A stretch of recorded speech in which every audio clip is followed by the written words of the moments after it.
Hi, everybody. As you know, last week we had a volunteer appreciation dinner, and while many of you were able to make it, some of you weren't. And I wanted to take a moment to share with you some of what I shared at that dinner because it feels like a loss for you to miss out on some of what I talked about. I talked about how everything matters. All of your service matters. Even if you think something is small or insignificant, it isn't. It's necessary, it's required, it makes a difference. If you are on welcoming, you matter. Most people usually decide in the first 10 minutes whether or not they like a church, which means that it actually has very little to do with the coffee or the worship or the preaching.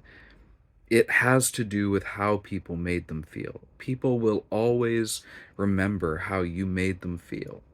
And so, if you are unwelcoming, you are people's first experience of our church, and you prime them for everything that comes after. You matter. If you are on setup and tear down, you matter. You are creating a hospitable environment where strangers can become friends and become family. And you are carving out a space in the midst of Martin Luther, somebody else's building. You're carving out a space that reflects something of us, of Southeast City Church, of who we are. And you're creating a space where people can connect with each other and can have an experience of an encounter with God.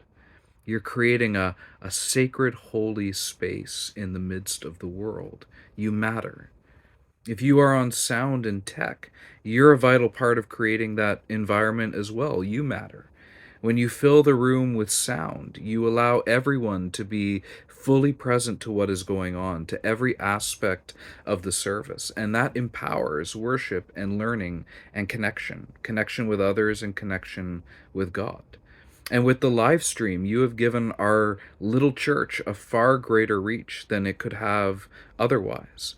And people who have mobility issues, barriers to coming out, people whose kids are sick or they have chronic conditions that are acting up, or people who are interested in Jesus but just aren't ready to come to church, you are giving them a chance to experience us and worship with us. You matter. If you're a worship leader, you matter. You are literally ushering people into the very presence of God. You are binding our hearts together as a community through song. And you are causing us through song to look up from our circumstances, whatever they might be. You're causing us to look up from our circumstances to God and to be reminded of and to absorb and feel His heart, His promises, His truth. You matter. If you are serving with one of our food insecurity outreaches, you matter. I am unbelievably proud that since April 2020, with the exception of the Christmas holidays, we have had volunteers on site at Russell Gardens every week to make sure that every person who needs food gets food.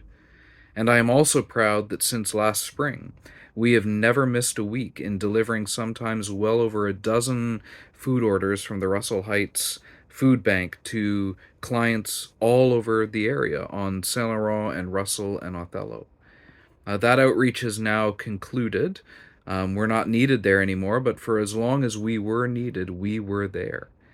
You have shown up, food insecurity outreach volunteers. You have shown up reliably and consistently week after week after week, and all on your own time. With addressing food insecurity, you are meeting urgent, practical needs. And you're also giving people a chance to thrive, because the less stressors we have, the more we can thrive. You're giving people a chance to maybe break the cycle of trauma, mental illness, addiction, isolation, loneliness, and violence. And I know that many of you, every week, you take time to check in with people and make sure that they feel seen, heard, and valued.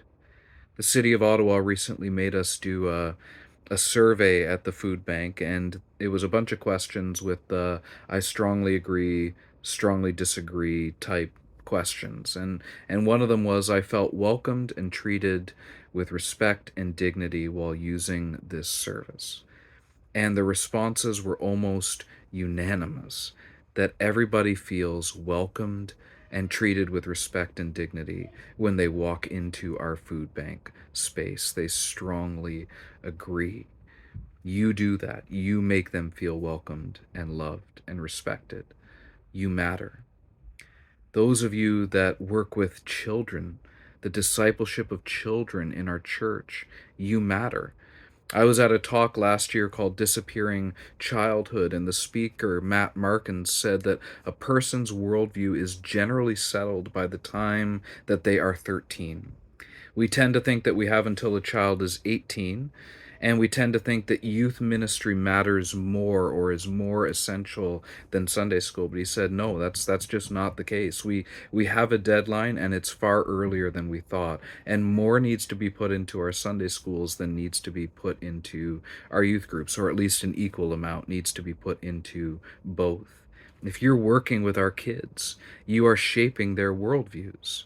You are laying an unshakable foundation that they will build on for years to come. You are bringing our kids to Jesus, and you're helping them discover, know, believe in, and follow him in the midst of our culture, in the midst of our world. I can tell you right now, as a parent, I greatly appreciate that. I know that I cannot disciple my kids alone. It takes a community, and you are helping me. You are coming alongside me and investing in my children, investing in the next generation of our church, the next generation of Christians in our world. And something else Matt Markin said stood out to me. What makes the difference? What makes the difference for kids, whether they continue in the faith or abandon the faith? He says what makes the difference is not entertainment.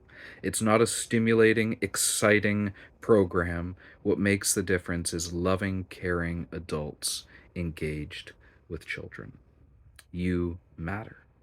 I hope you see, as I've gone through all of these different service areas in our church, that everything matters. Nothing is insignificant. And I want to thank you. I want you to know that I see you, that I appreciate you, that I thank my God upon every remembrance of you. We very literally could not do this without you. Southeast City Church has thrived and flourished. Southeast City Church has met and is consistently meeting the social and spiritual and physical needs of our community. Our church is growing in quality and quantity. Our little church is having a profound impact in our city because of God's grace in and through you. So thank you. I'm proud of you, and Jesus is proud of you. Be blessed.